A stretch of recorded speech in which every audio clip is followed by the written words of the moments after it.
Terima kasih kepada teman-teman yang sudah bergabung bersama Mas RT. Sebelumnya, Assalamualaikum warahmatullahi wabarakatuh. Saya ucapkan selamat bergabung bersama Mas RT. Yang baru bergabung, selamat bergabung. Jangan lupa di like, komen, subscribe, dan lonceng notifikasinya dibunyikan. Biar teman-teman tidak ketinggalan dengan video-video atau informasi terbaru dari Mas RT. Jadi buat teman-teman semuanya ya, di hari Senin tanggal 3 Maret 2025 itu ada kabar buat teman-teman tentang P3K ya. Siapa saja tenaga honorer yang tidak bisa diangkat menjadi P3K paruh waktu 2025. Jadi teman-teman silahkan simak informasi ini biar teman-teman nanti tahu dan teman-teman itu termasuk atau bukan. Mudah-mudahan buat teman-teman semuanya bukan termasuk itu ya. Mudah-mudahan teman-teman semuanya bisa lolos menjadi P3K semuanya. Jadi buat teman-temanku semuanya, ini saya dapat informasi dikutip dari lengkongayo.bandung.com ya. Jadi pemerintah terus berupaya mencari solusi bagi tenaga honorer melalui skema pegawai pemerintah dengan perjanjian kerja atau yang sering disebut P3K. Salah satu kebijakan yang diterapkan dalam pengangkatan P3K paruh waktu tanpa seleksi ulang bagi tenaga honorer tersebut. Langkah tersebut diambil sebagai mana ya dari strategi pemerintah dalam menyelesaikan permasalahan tenaga honorer yang selama ini menghadapi ketidakpastian status pekerjaannya. Dengan demikian ya, adanya kebijakan ini, tenaga honorer yang telah mengabdi bertahun-tahun memiliki peluang lebih besar untuk mendapatkan kepastian kerja yang lebih baik. Namun, penting untuk diketahui bahwa tidak semua tenaga honorer berhak mendapatkan kesempatan ini.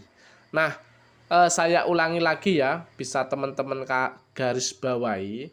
Namun, penting untuk diketahui bahwa tidak semua tenaga honorer berhak mendapatkan kesempatan ini.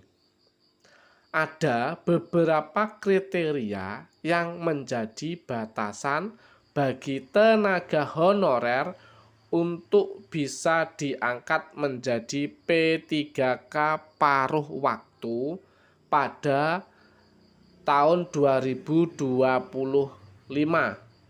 Berikut adalah daftar kriteria yang harus diperhatikan. Jadi teman-teman ini ya kriterianya, teman-teman bisa simak. Teman-teman itu nanti masuk ke kriteria atau tidak. Yang pertama, tidak terdaftar dalam database BKN.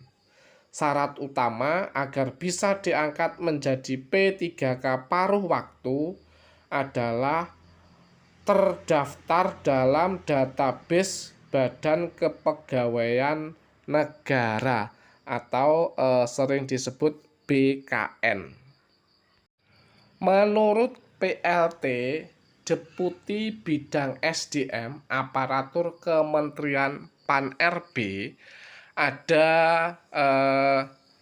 sebagian hanya tenaga honorer yang sudah masuk dalam data resmi BKN yang berpeluang diangkat. Jika seorang honorer tidak tercatat dalam database BKN, maka ia tidak bisa menjadi P3K paruh waktu meskipun telah bekerja di instansi pemerintah. Yang kedua, tidak pernah mengikuti seleksi CASN atau P3K sebelumnya. Tenaga honorer yang belum pernah mengikuti seleksi calon aparatur sipil negara CASN atau P3K sebelumnya juga tidak memenuhi syarat untuk diangkat.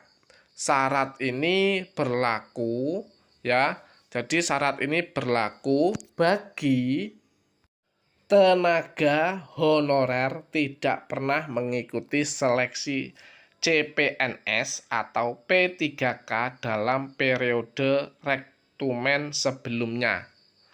Tenaga honorer yang belum pernah mendaftarkan diri dalam sistem seleksi CASN. Apa sebagai menegaskan bahwa hanya tenaga honorer yang pernah mengikuti seleksi CASN yang memiliki peluang dalam skema ini. Yang nomor 3, peserta seleksi CPNS yang tidak tercatat dalam database BKN. Bagi peserta seleksi CPNS yang tidak lolos dalam tahapan seleksi kompetensi dasar atau SKD atau seleksi kompetensi bidang SKB, masih ada kesempatan untuk diangkat sebagai P3K paruh waktu. Namun, syaratnya adalah mereka harus sudah tercatat dalam database BKN. Jika nama mereka tidak tercantum dalam data resmi BKN, maka mereka tidak memenuhi syarat pengangkatan. Pemerintah menetapkan 4 syarat utama bagi tenaga honorer yang ingin diangkat sebagai P3K paruh waktu, yaitu terdaftar dalam database BKN sebagai tenaga non-ASN, pernah mengikuti seleksi P3K tahap 1 atau seleksi CPNS 2025 tetapi tidak lolos, tidak mendapatkan formasi jabatan sesuai kebutuhan informasi. Pengangkatan bersifat sementara selama masa transisi penataan tenaga non-ASN.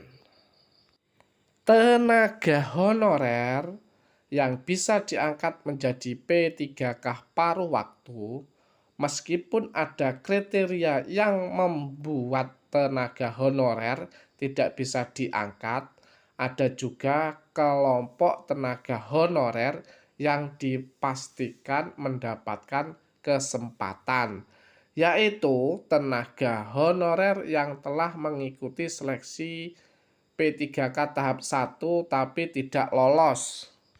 Jadi teman-teman juga harus tahu ya, P3K paruh waktu akan mengisi berbagai posisi strategis di lingkungan pemerintah.